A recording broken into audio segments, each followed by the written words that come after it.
Assalamualaikum warahmatullahi wabarakatuh. Selamat datang kembali di Bicara Pajak bersama saya Faris Sustian.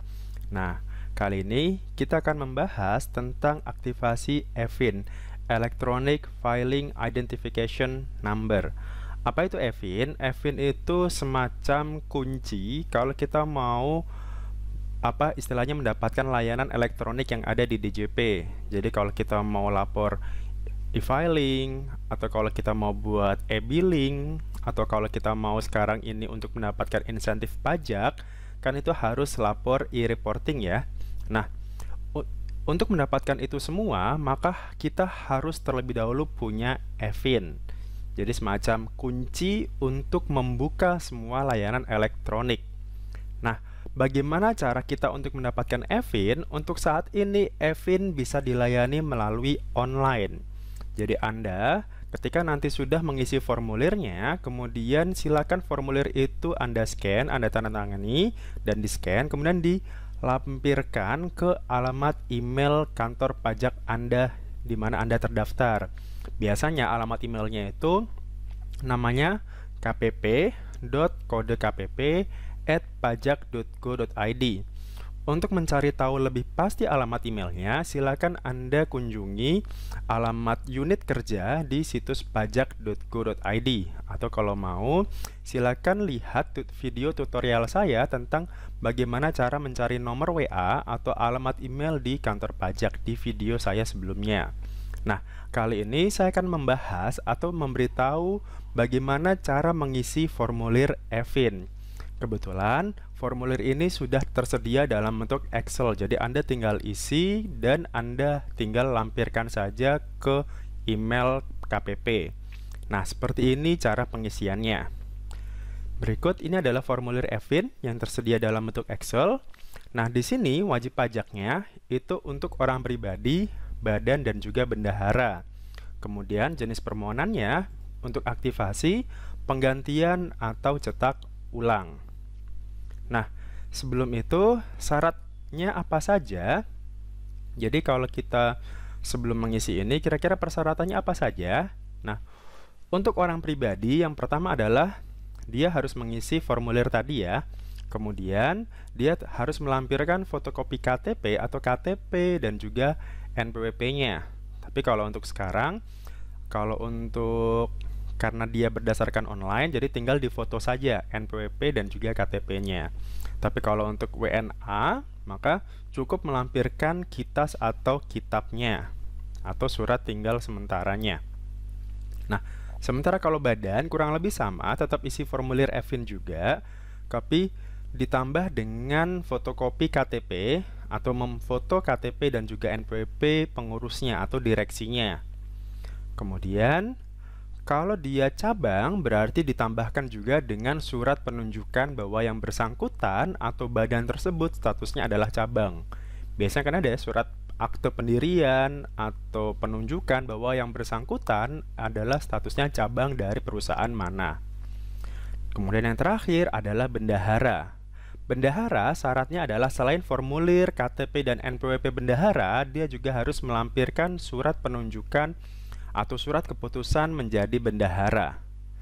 Jadi kurang lebih seperti itu untuk formulir-formulir yang harus diunggah ke laman email masing-masing KPP. Nah, seperti itu syaratnya. Nah, sekarang cara pengisiannya. Kalau misalkan saya mau membuat NPWP atau EFIN untuk orang pribadi, maka di sini saya centang atau kasih tanda X untuk orang pribadi, kemudian NPWP-nya. NPWP saya misalkan 0122233334 kode KPP, kemudian cabang. Kemudian nama saya sendiri ditulis, tempat tanggal lahir misalkan Lamongan, kemudian tanggal lahir saya katakanlah 12 Juli 1986. Kemudian warga negara saya Indonesia kita pilih, kemudian NIK saya.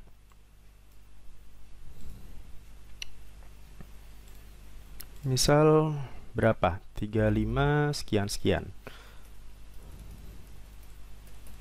Ini kita tulis semua nicknya. Jadi yang harus diperhatikan, yang harus diisi paling tidak adalah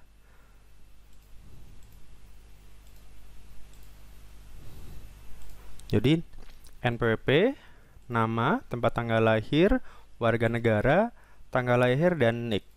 Ini untuk orang pribadi.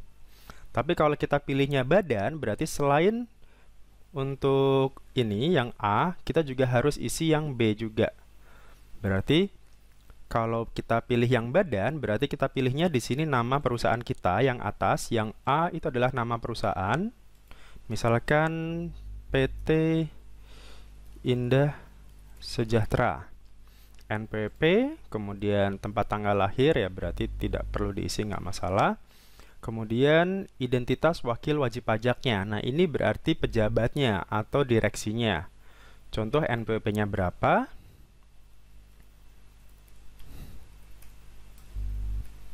Kode KPP. Nah, biasanya alamat email KPP itu biasanya di kpp.kode KPP. Nah, kode KPP itu yang ini, yang 22 ini biasanya. Kemudian di belakangnya @pajak.go.id. Atau kalau mau lebih jelasnya, silakan lihat di situs pajak, kemudian di pojok itu ada profil, kemudian pilih yang unit kerja. Di situ tinggal Anda search, kira-kira Anda terdaftar di kantor pajak mana.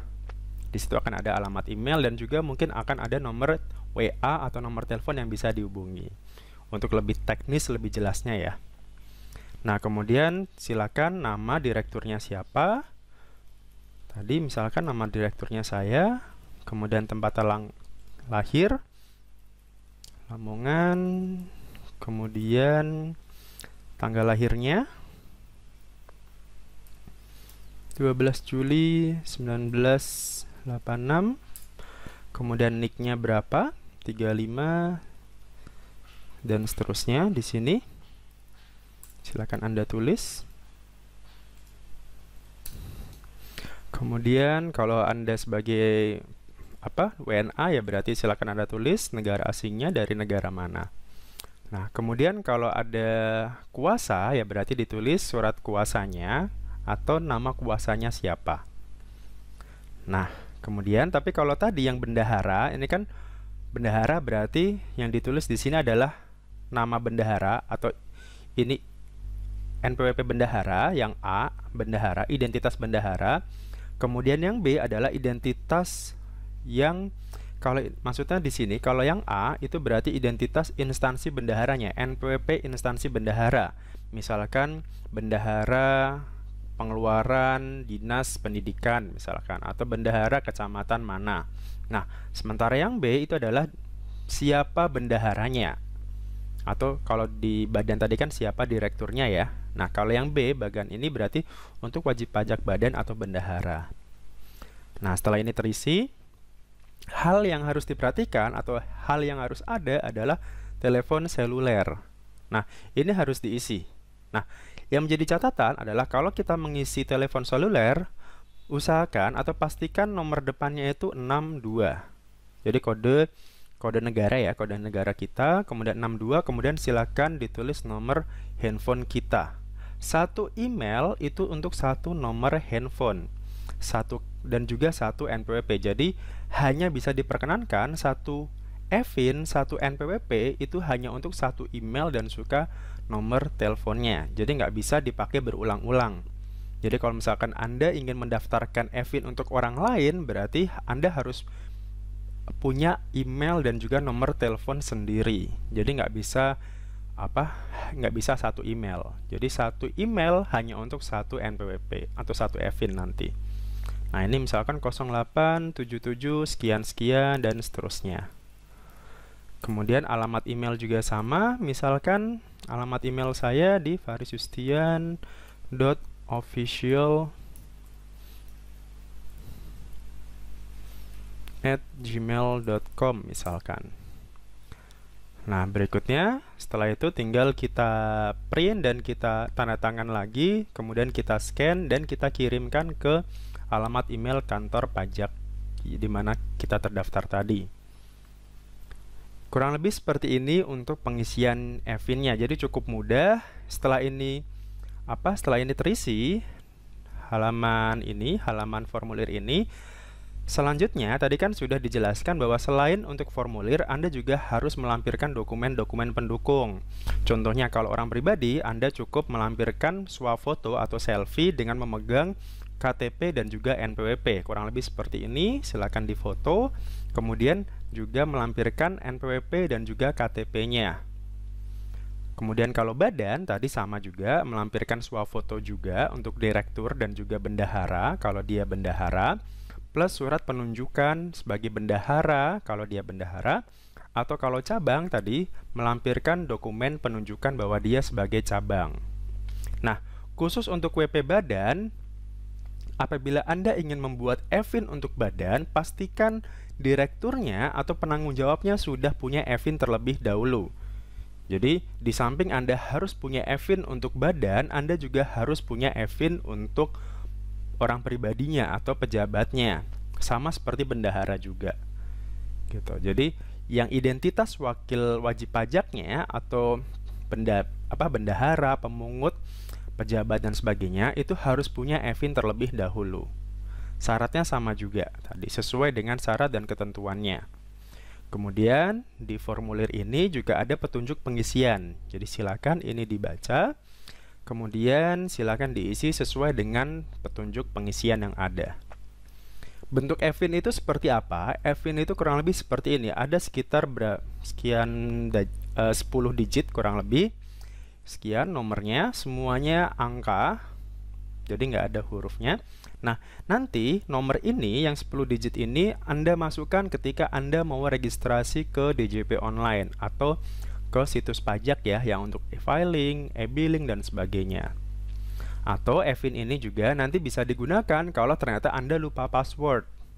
Ketika kita mau bikin e-filing atau mau sekarang bikin e-billing, ternyata lupa passwordnya, nah EVIN ini untuk membuka kunci tadi, membuka pintu tadi. Makanya kalau saya ilustrasikan, EVIN itu seperti kunci. Jadi, nah bagaimana kalau EVIN ini hilang? Atau misalkan ke-delete dan sebagainya, Anda cukup hubungi kantor pajak lagi atau telepon kering pajak untuk menanyakan EVIN saya nomornya berapa. Jadi bisa dicetak ulang atau bisa konfirmasi ulang. Karena nomor EVIN ini tidak akan berubah, sama seperti NPWP. Jadi silakan Anda konfirmasi ulang ke kantor pajak, cukup tanya saja, nomor NPWP saya sekian, berapa nomor EVIN saya. Seperti itu, jadi bisa lewat WA, lewat kering pajak, atau lewat email pajak. Nah, untuk formulir sendiri, nanti saya bagikan linknya di kolom deskripsi video ini. Apabila ada pertanyaan, silakan hubungi, atau silakan hubungin di email saya. Kemudian di samping itu, saya juga punya podcast di Spotify. Silakan kunjungi podcast saya di Bicara Pajak Podcast untuk informasi atau tentang pengetahuan umum seputar perpajakan.